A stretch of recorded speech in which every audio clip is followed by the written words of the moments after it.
लगभग 4 साल पहले सितंबर 2019 के दौरान देश भर के लोगों की निगाहें इसरो के मिशन चंद्रयान-2 पर टिकी हुई थीं। लेकिन जब यह मिशन फेल हुआ तो एक्स इसरो चीफ के7 के साथ साथ लाखों देशवासियों की आंखें भी भर आई थीं। पर आज गर्व होता है कि सिर्फ 4 साल में ही इसरो ने कड़ी मेहनत के बाद चंद्रयान-3 को लॉन्च कर दिया है, जिसे देखने के लिए 10,000 से भी ज्यादा लोगों की भीड़ लॉन्चिंग एरिया में उमड़ पड़ी थी। तेज गर्जन और तालियों की शोर के साथ हमारा चंद्रयान-3 चांद के रहस्यों से पर्दा उठाने के लिए आंखों से ओझल होकर अपनी मंजिल की तरफ बढ़ गया।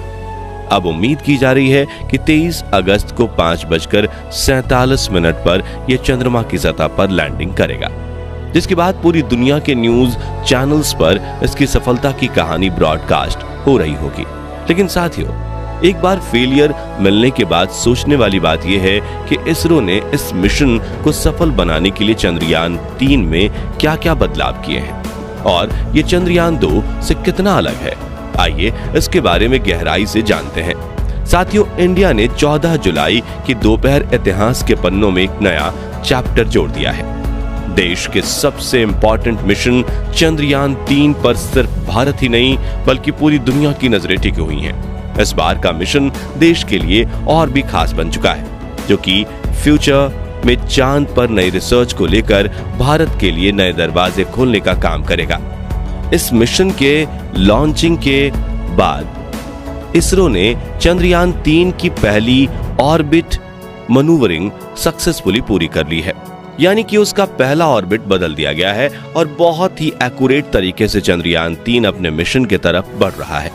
लेकिन चंद्रयान-2 के फेल होने के बाद हर कोई जानना चाहता है कि चंद्रयान-3 उससे अलग कैसे है और इसमें क्या क्या नए बदलाव किए गए हैं। तो असल में चंद्रयान-3 खास कंपोनेंट के साथ बना है, जिसमें से एक लैंडर, एक रोवर और एक प्रपल्सन मॉड्यूल शामिल है।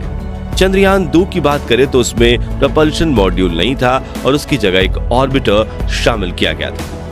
अब चंद्रयान-3 में ऑर्बिटर को शामिल ना करने का मतलब यह हरगिज नहीं है कि इस मिशन के लिए उसकी जरूरत नहीं है, बल्कि इसका रीजन ये है कि चंद्रयान-2 मिशन के दौरान उसका ऑर्बिटर सक्सेसफुली चांद के ऑर्बिट में पहुंच गया था और वह आज भी सही कंडीशन में वहां चक्कर लगा रहा है। ऐसे में चंद्रयान-3 मिशन के दौरान उसी ऑर्बिटर का इस्तेमाल किया जाएगा।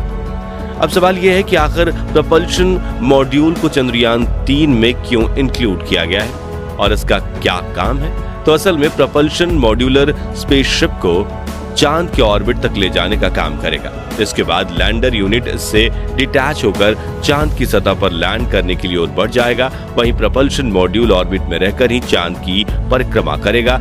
इसके अलावा ग्राउंड कंट्रोल और लैंडर के बीच कम्युनिकेशन के लिए भी ये रिले का काम करेगा। अब अगर आप इस प्रपल्शन मॉड्यूल के स्ट्रक्चर पर नजर डालें तो इसे एक चौकोर डब्बे के रूप में डिजाइन किया गया है। इसकी एक साइड पर सोलर पैनल लगा है जो कम्युनिकेशन सिस्टम और ऑन बोर्ड कंप्यूटर को पावर करने में इस्तेमाल किया जाएगा।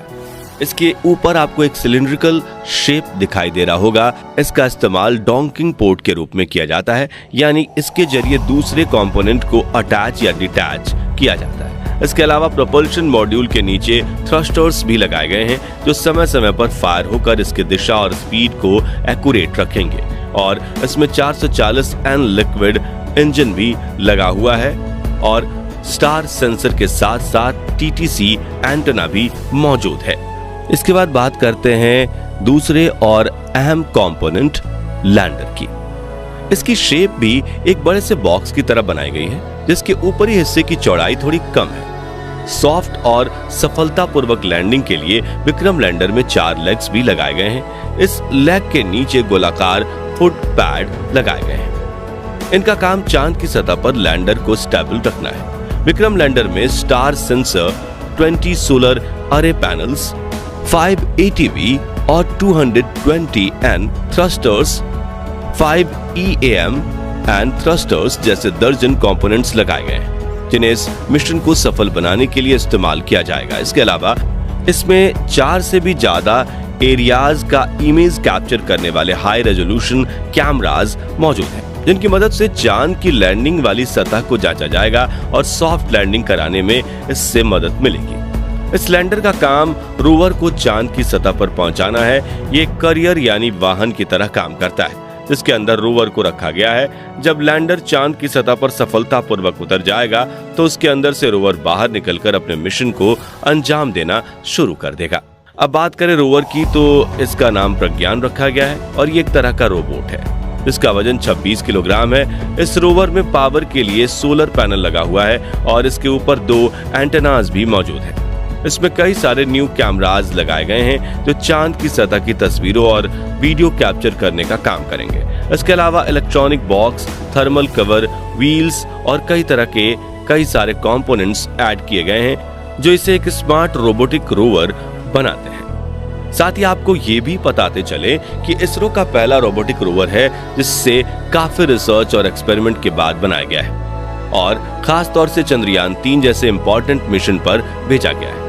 अब हम बात करें आखिर चंद्रयान 3 चंद्रयान 2 से अलग कैसे है, तो इस कंपैरिजन में जो सबसे पहला बदलाव नजर आता है वो है प्रोपल्शन मॉड्यूल, जिसके बारे में हम पहले ही बता चुके हैं। लेकिन दूसरा सबसे बड़ा बदलाव है शेप, जिसे स्पेक्ट्रोपोलिमेट्री ऑफ हैबिटेबल प्लेनेट अर्थ के नाम से भी जाना जाता है।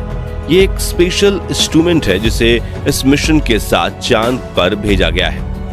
इसका मेन काम चांद के ऑर्बिट में रहकर पृथ्वी की गतिविधियों और उससे जुड़े डेटा को कैप्चर करना है।